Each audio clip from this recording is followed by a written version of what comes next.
Bismillahirrahmanirrahim. Assalamualaikum warahmatullahi wabarakatuh. Selamat sore, salam sejahtera bagi kita semuanya. Om Swastiastu, Namo Buddhaya, salam kebajikan. Yang saya hormati Ketua MPR RI, beserta para pimpinan lembaga-lembaga tinggi negara, yang saya hormati para menteri dan wakil menteri, Kabinet Indonesia Maju, Panglima TNI, Kapolri, Duta Besar negara-negara sahabat, Gubernur DKI Jakarta, yang saya hormati Ketua Dewan Pers, Ibu Nini Rahayu, beserta seluruh jajaran pengurus Dewan Pers, yang saya hormati Ketua PWI Pusat, Bapak Henry C.H. Bangun, beserta seluruh jajaran pengurus, seluruh tokoh pers yang hadir, rekan-rekan wartawan, Bapak Ibu hadirin undangan yang berbahagia. Sebelum lupa, yang pertama saya ingin menjawab keluhan Pak Henry tadi mengenai gedung pers Pancasila yang ada di Kota Yogyakarta, paling lambat minggu depan sudah dicek di lapangan, Pak. Semuanya akan dibangun oleh Kementerian PU. Saya belum tahu habisnya berapa, tapi sudah saya sanggupi dan segera akan dibangun.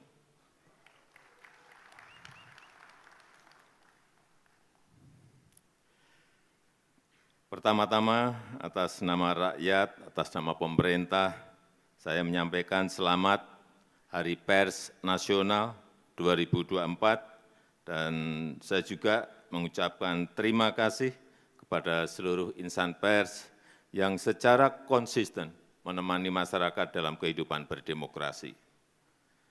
Saya juga berterima kasih kepada pers yang turut mengawal pemilihan umum 2024 yang baru saja kita jalani. Saya juga sering dikritik tajam, ada gambar wajah saya yang unik-unik, yang aneh-aneh di sampul media, di sampul majalah, di media sosial, dan ramai sekali, aneh-aneh, tapi tidak apa-apa, tidak ada masalah buat saya. Tapi cucu saya ada yang komplain. Mbah, manggil saya kan Mbah, Mbah, wajah Mbah kok jadi digambar jelek banget. Ya, itulah. Ini bagian dari penghormatan saya atas kebebasan pers, kebebasan berekspresi, dan kebebasan berpendapat. Bapak Ibu insan pers sekalian, pemerintah menyadari berbagai tantangan yang dihadapi oleh insan pers di era digital. Oleh karena itu, pers terus berupaya oleh sebab itu, pemerintah terus berupaya untuk mendukung ekosistem pers yang adaptif dengan tetap menghormati kebebasan pers. Seperti yang sudah saya sampaikan pada peringatan Hari Pers Nasional tahun lalu, jurnalisme berkualitas dan keberlanjutan industri media konvensional menjadi perhatian penting pemerintah, dan ini yang dinanti-nanti. Setelah sekian lama, setelah melalui perdebatan panjang, akhirnya kemarin saya menandatangani peraturan Presiden tentang tanggung jawab platform digital untuk mendukung jurnalisme berkualitas, atau yang kita kenal sebagai Perpres Publisher Rights. Prosesnya memang sangat panjang, banyak perbedaan pendapat, dan saya tahu ini melelahkan bagi banyak pihak, sulit sekali menemukan titik temu. Dan sebelum menandatangani, saya juga betul-betul mendengarkan aspirasi dari rekan-rekan pers. Aspirasinya tidak benar-benar bulat, ada perbedaan aspirasi antara media konvensional dengan platform digital. Platform digital besar juga beda aspirasi, dan kita harus timbang-timbang terus implikasinya. Dan setelah mulai ada titik kesepahaman, mulai ada titik temu, ditambah lagi dengan Dewan Pers yang mendesak terus, perwakilan perusahaan pers dan perwakilan asosiasi media juga mendorong terus, akhirnya kemarin saya menaikkan Perpres tersebut. Bapak Ibu yang saya hormati, perlu saya ingatkan tentang semangat awal dari Perpres ini. Kita ingin jurnalisme berkualitas, jurnalisme yang jauh dari konten-konten negatif, jurnalisme yang mengedukasi untuk kemajuan Indonesia.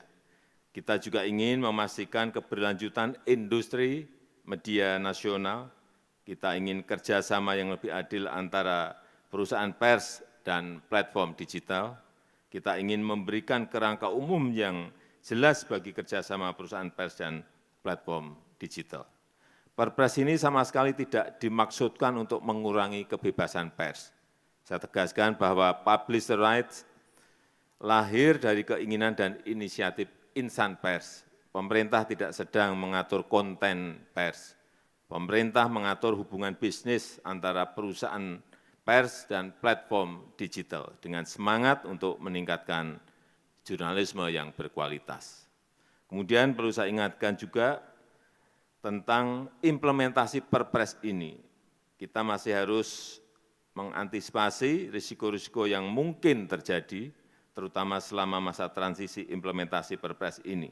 Baik itu perihal respon dari platform digital dan respon dari masyarakat pengguna layanan.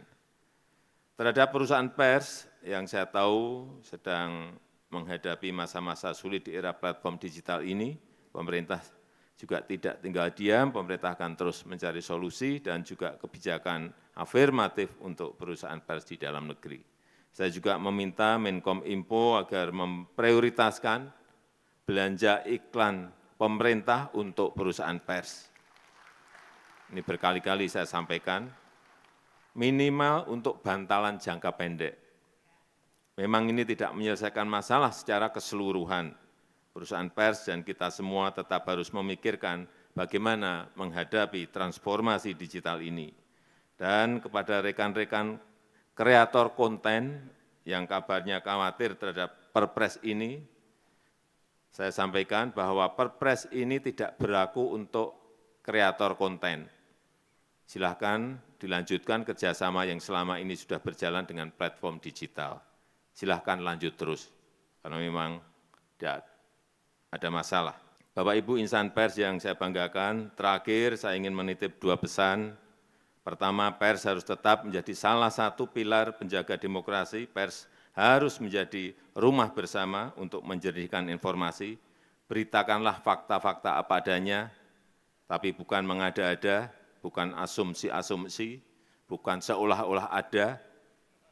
Yang kedua, saya sangat berharap perusahaan pers dapat memikirkan langkah-langkah konkret dan strategis, terus melakukan inovasi agar adaptif dalam merespon perubahan zaman, mampu berdiri tegak secara mandiri di tengah gempuran persaingan global.